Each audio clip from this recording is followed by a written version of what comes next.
We left off yesterday and we had worked our way through the cellular and the humoral response because we were talking about how now we are in this system where we have made it to that third line of defense.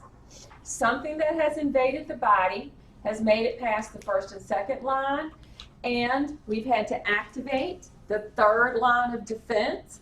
So now we're looking at those T cells. The T cells were our cellular response. The B cells were the humoral, okay? And in that B cell response, we have been able to produce the antibodies, these immunoglobulins, okay, that can attack something, but they're very specific. In this response, one of the things that's happened is we have done the memory cells.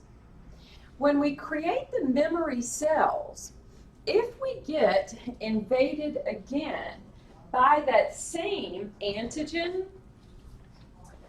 the body, it doesn't have to worry about first and second line.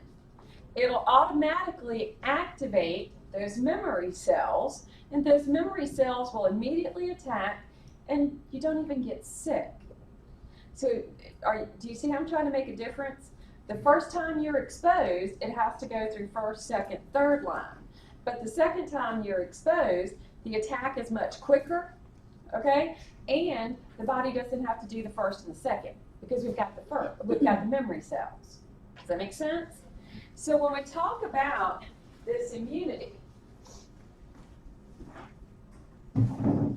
not only have we generated immunity that is specific, we have affected the immune response.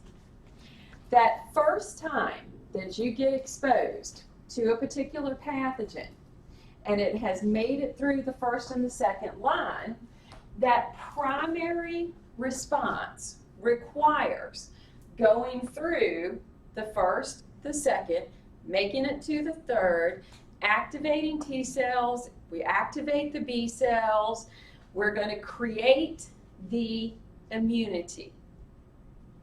All right, so kind of note my terminology. We are creating that immunity. When we begin to create that immunity and we generate those memory cells that are going, and how long can some of these memory cells last? They can last decades, up to a lifetime.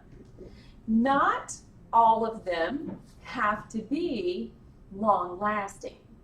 Some of them can have a shorter lifespan, a few years, a few months, all right? So when we generate the memory cells, the majority of them are going to be decades old, all right, like me. So the second time that we get exposed, okay, your second exposure to that same pathogen, memory cells kick in, the secondary response is quicker, it's faster, and it takes care of it. Note that they're trying to show the time in days. Your first response, you probably don't get a high concentration of the of whatever's been created to fight that antigen until, look, roughly what? Maybe 25 days? All right. Over here, the second exposure, you're at the height of that antibody or that taking care of that pathogen, okay? You're at the height of it within 10 days. So we're a much faster response the second time. And it's because we have had the memory cells get created. So when we talk about immunity, there's actually a classification that takes place with immunity. Mainly because we get immunity in different ways. When we create this immunity, where we're generating the memory cells,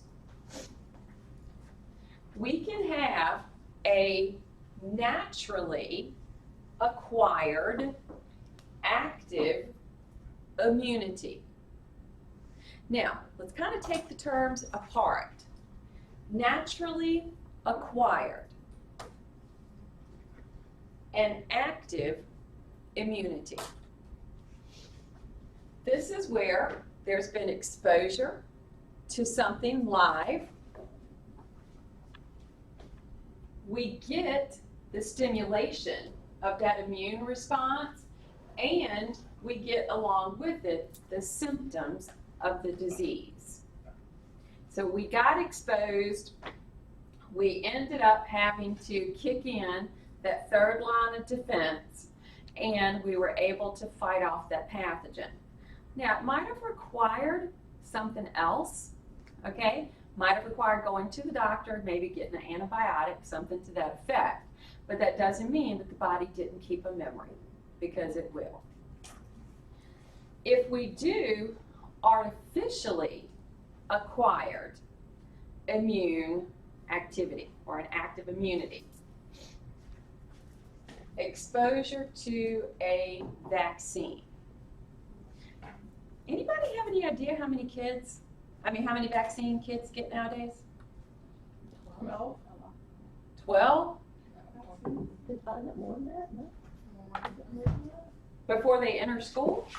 Well, they continue through high school. They have to get certain ones. Maybe it depends where you live. Texas required the Hep B for girls. I think they do that here now too, right? I mean, they made it a law. I don't know. The Hep B or the one that's... when you're a baby. I got my Hep B shot because I have a weak immune system. Oh no, what's the one that's like cervical? HPV. The HPV. That's it. HPV. Sorry. Yeah. Which there's a lot of controversy over that I know. right now.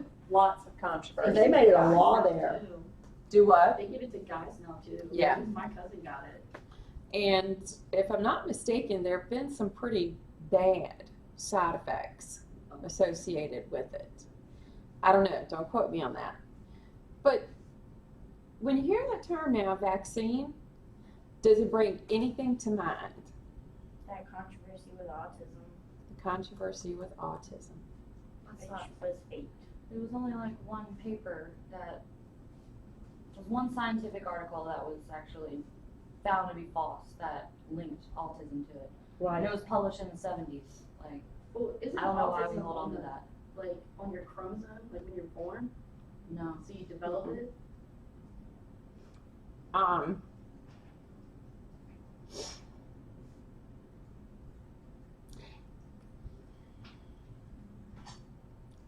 Can't really say what I want to say.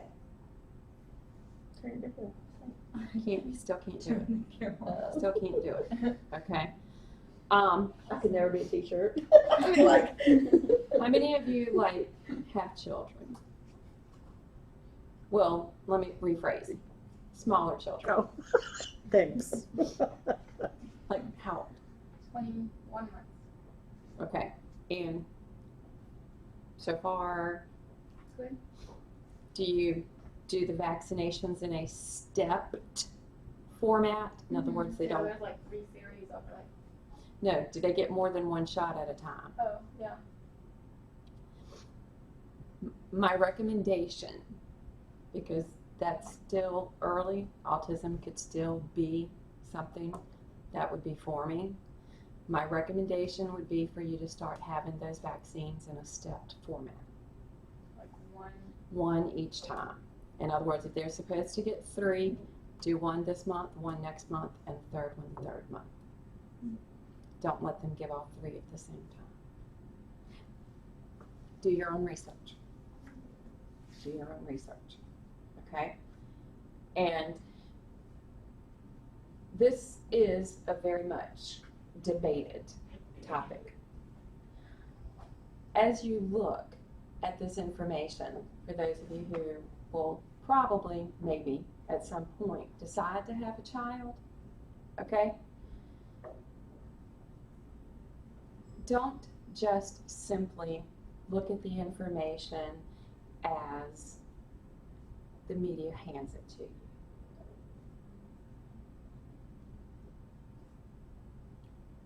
Okay? That's all I ask. Because autism rates are higher now. There is a much greater incident of, occurrence.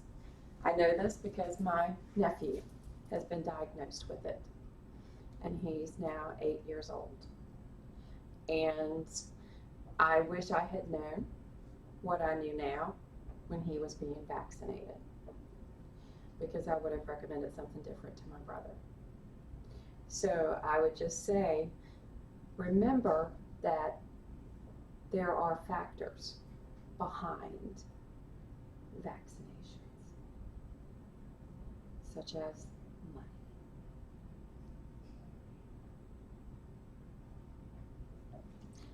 Vaccinations are great, okay? I think they serve a great purpose.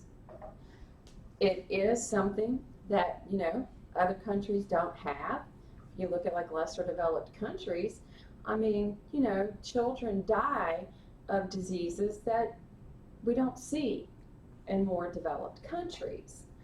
And I think they serve a great purpose. However, I just say don't take everything at face value. Have you seen the documentary on Netflix? About? Vaccination. What's It's really good because it shows both sides of the controversy. Okay. And it's really informative. And I cannot remember the name of it, but I've watched it like 3 times. All right. Let me make a note to look that up. It talks about too a lot of kids. It like heightens their like seizures, like Seizure. Yeah. Okay. Okay. That's interesting. So, how many of you now, like I was mentioning the flu shot? Required. Required. When my, Some places require where I you to have work it. required it, but Okay. now that I'm not there, I don't. Yeah. Okay. Okay. So, and if you think about it, lots of outbreaks have been prevented. For example, the smallpox vaccine. Do they still do that one? Do they still do smallpox? I think they do it in a different way. They I know still. it's eradicated, but I think No, it's not eradicated. well, in the Nothing's- U.S.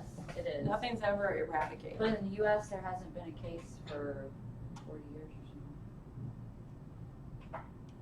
Did they just have like an outbreak? Yeah. I was getting ready to say, are you sure about that? Oh, Watch that documentary. They talk about it. Yeah. oh, so That's why I say don't ever just take stuff at face value.